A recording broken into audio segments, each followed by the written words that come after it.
All right, so we got a breaking news story. Guru Amin Alai, that's his name, Danny. Amin Alai, Yeah. indicted Ameen from Alai, yep. indicted for murder. So it says here, Westminster man indicted for distribution of a controlled substance resulting in death. Denver, the United States Attorney's Office for the District of Colorado says Amin Alai, age 49 of Westminster, has been indicted on one account of distribution of ibogaine, a Scheduled 1 controlled substance resulting in death. According to the indictment, on or about March 19, 2021, the defendant, also known as Adam Powers, knowingly and intentionally distributed a mixture of substance containing a detectable amount of ibogaine, the use of which resulted in the death of an individual on or about March 19th, 2021. If convicted, this charge carries a penalty of 20 years to life in prison. The charge contains in the indictment in an allegation, and the defendant is presumed innocent unless until proven guilty. All right, blah blah blah blah, so on and so forth. So that's basically all the info I got right now. But March 19th, 2021, that was a year and a half ago. How long are they gonna?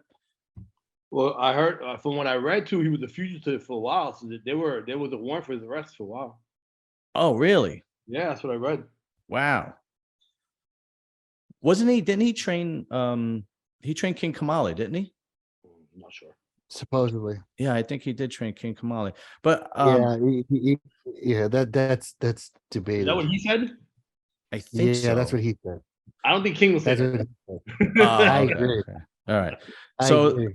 yeah, I don't know really. Yeah, fuck yes. Yeah. Plus, the guy's only 49 years old, and King's got to be around the same age. So Yeah, King is a couple years younger than me, so he's probably like 47, 48. yeah. So was he training him when he was 20? Anyway, so Danny, you know about this ibogaine. Why don't you explain what it's used for, what it is, and so on and so forth?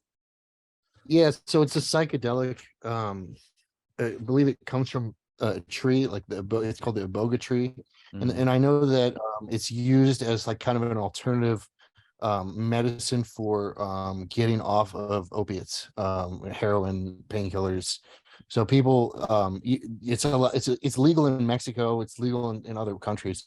So they go to a resort in Mexico, and they administer the ibogaine, and you go through a psychedelic experience, and I believe it detoxes you from opiates rapidly, so you don't have to go through a full, if you're a heroin addict or a pill addict, you'd have to withdraw for even longer than heroin, but you withdraw anywhere from 4 to 7 days in a precipitated withdrawal, which means you're vomiting, you're shitting yourself, you're sweating. So this ibogaine stuff, you take it, and apparently, from what I've seen documentaries on it, it makes you very ill. I actually know someone who did it. It makes you very ill, but you're only ill for 24 hours. You have the psychedelic experience, and supposedly you wake up completely detoxed from the opiates, and you no longer have urges to use opiates. Wow. And people argue that lasts. The person that I know who did it didn't work for him, but I've seen it work in the short term. And people who have done it swear by it, because you don't have to deal with a detox process. So what are the allegations surrounding Amin Alai? That's his name, right? I know that he was buying it on his own. It's very cheap, and then self-administering it to patients. In Mexico, in other countries, when you go, obviously there's a doctor monitoring you, a pulse oximeter, they're checking your vitals. And he was just doing that all on his own out of a hotel room, and then charging, I don't know what they cost. He was charging probably upwards of $5,000-$10,000, for a person to do it. Wow. When you buy the stuff on the dark net for, God knows right how cheap. Probably, who knows, probably tops $100, for a dose. So definitely a big money making scheme with a lot of risk, and clearly it went very wrong. You have any education experience with this, Fakhri? Yeah, so I wanted to ask Danny a question first. So good. Danny, is this the same on the same level as DMT? Because I know people go. It's similar. Go ahead, go ahead. Yeah, it's similar. It's a psychedelic like DMT, like peyote, you know, LSD, acid. It's not synthetic. It's you know, it's a plant. So like ayahuasca, I believe is the other one, right? That one when mixed, it becomes DMT. I don't think it becomes DMT, but it's something similar. Where you hallucinate, and they have a shaman a lot of times at those places, you know, to guide you through the thing, and yeah, so it's similar to that, but the real benefit isn't the psychedelic experience. You puke, I think, from what I've seen in the documentaries and stuff. You just vomit basically for like, and you just get out all the toxins of the opiates in 24 hours or so. So I don't think it's like a pleasant experience like it would be if you did DMT or Yeah, because I know a few people have done DMT. I mean, a lot of affluent people have done DMT. Believe it or not, like if you go online and you Google, you're talking about some of the top stars have done stuff like that. I did it. You did it? Did you really? Yeah. Where? Yeah, when I was in high school. When I was in high school. You did it here though? Or you Yeah. did it out of the country? When I was in high school, yeah, someone just gave it to me. Yeah, I did it twice. Yeah, yeah, and it's crazy, man. Dude, I was out, and then I come to, and I'm like, how long have I been out? And I'm like thinking like I've been out for like, you know, 6 hours. Right. And they're like, yeah, you're 10 minutes. Wow. But did it change your focus of reality? Because that's what this is supposed to do. At the time, I was doing other things, you know, other drugs. So I don't remember what the experience was, but I do remember coming to, and I remember being like, holy shit, like that. I feel like that. Fuck, I was there forever. Like, wow. How long was it out? And they're like, 10 minutes. Wow. So you just go out completely into another world. They said I laid on the bed and then I went and stared at myself in the mirror. How would ibogaine actually lead to death? Overdose. Oh, I mean, it I think you could overdose on it. I mean, you're vomiting. Check out the people, like their Vice did a documentary on it. Wow. There's some documentaries on YouTube, and the people who take it, they're fucking sick, man. Like vomiting, like dead on the bed, like can't move, like dying bad. And that's the fucked up part, because you can't die from an opiate withdrawal. Like it's not like alcohol or benzos where you die.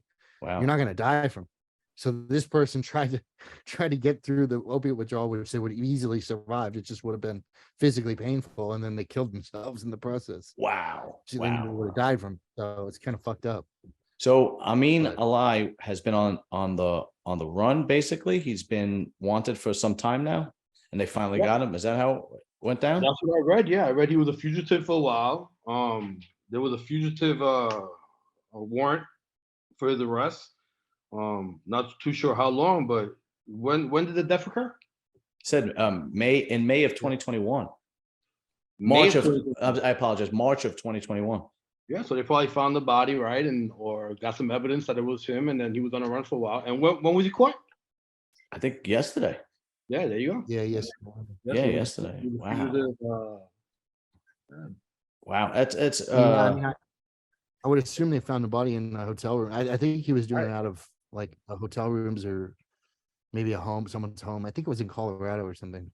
You know, I never could get a grasp on him, really. I mean, I've seen plenty of interviews and, you know, guru talk on RX Muscle with him and Dave, and he always seemed extremely intelligent, very well grounded.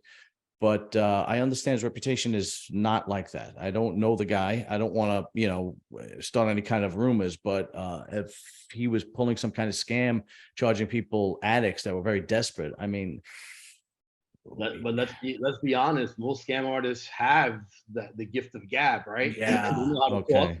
Right. They know how to describe things, and you know, and I don't need to stay here. You know, I don't need to be here with 33 years of experience to tell you guys how many people in this industry are scammers. We were actually, for everyone speaking, we were actually talking about that before we went on air, you know, ourselves, you know. So yeah, it's really fucked up, because, you know, people do that just, you know, and especially taking a drug like this is supposed to be detoxing your body and being monitored by a doctor. It's fucking dangerous, man. Dangerous. You know, dangerous. Yeah, why wouldn't somebody just go to a clinic, and why would somebody pay him that much money. Because This guy, he's preying on. I mean, that's how these. I mean, a lot of these sober livings, these detox facilities. I mean, look at Florida. You know, they prey on these people who are drug addicts, and they prey on their insurance. And you know, I'm sure. You know, I'm sure you could work out a deal with him. You know, where he'd, you know, only charge you $5,000 if you didn't have the money. You know, I mean, you know, like I said, I'm sure. I'm sure 100%. You get on your computer and you go, you know, plug in Linux, fucking get on the dark net. Guaranteed you could find that stuff dirt cheap. wow, you know, for a couple $100 and you know, profit, you know, just prey on, you know, people who are addicted, and you know, tell them it's a cure all. And you know, I mean, there's videos on YouTube talking about how it's changed people's lives and stuff. And you know, maybe it has, but like Fox said, you know, it's something that you gotta have a doctor present. You know, you can't just exactly, yeah. You know, You know, I mean, they probably even yeah. This industry has a really dark underbelly to it. It really does, and it's kind of like, you know, I enjoy bodybuilding. I love it to death. I'm a huge fan. I mean, Fakhri was a guy that I admired, you know, since I was a kid, and you know, I always, but you know, I like keeping it arm's distance, because it's the more I get to know the industry and the behind the scenes stuff, you know, it seems like there's not too many trustworthy people. You know? It's tough because, you know, Danny has clients too. So, and you know, Danny has a lot of knowledge, and he works with, you know, fucking.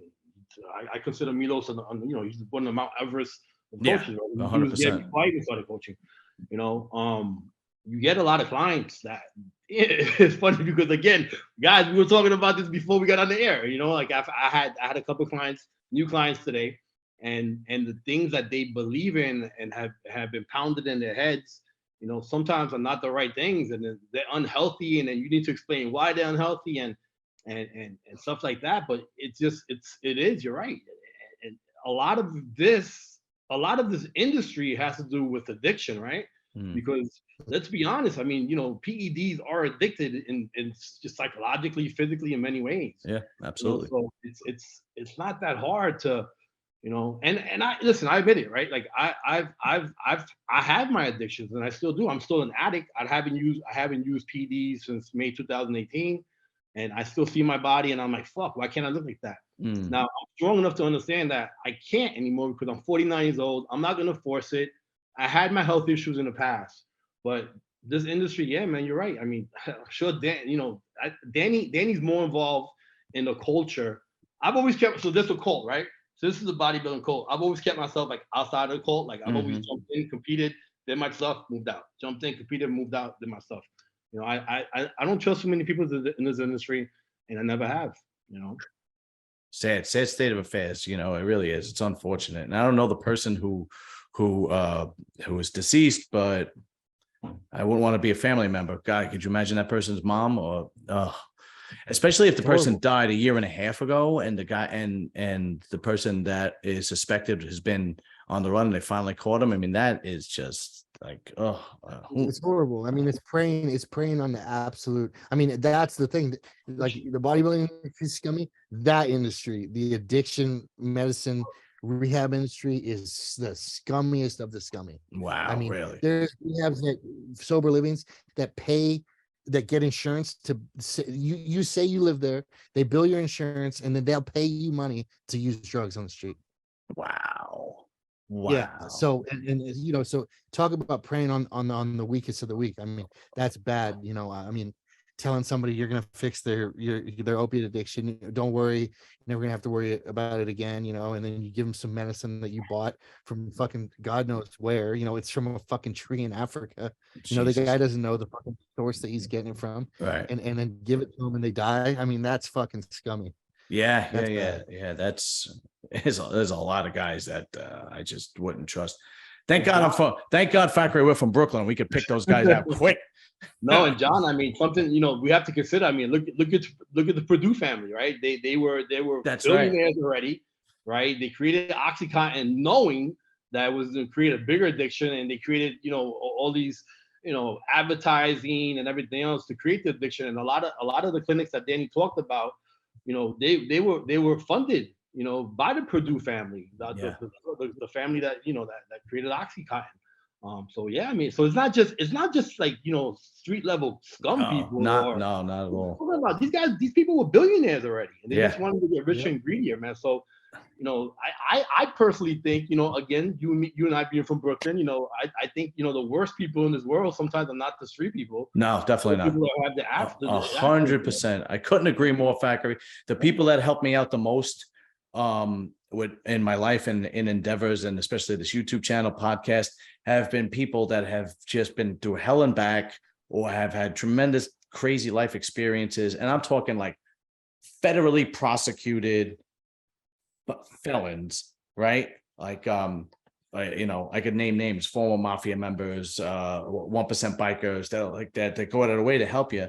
And then there are people, and it's unfortunate, you and I have talked about this in private, in this industry, that won't lift a finger, won't they refuse to give back. And it's I've been insulted from bodybuilders, just asking them to come on the show and do an interview. It's about what have you done for me lately. And yeah, if you're old and you're done, don't expect much from the industry. That's just the way it is. Yeah, right. It's unfortunate, but we'll see what happens. We'll see how this pans out. All right, fellas, I appreciate you coming on, and I'll see you guys on Wednesday night. Yeah, thanks, guys. Okay, guys. All right, guys. Later.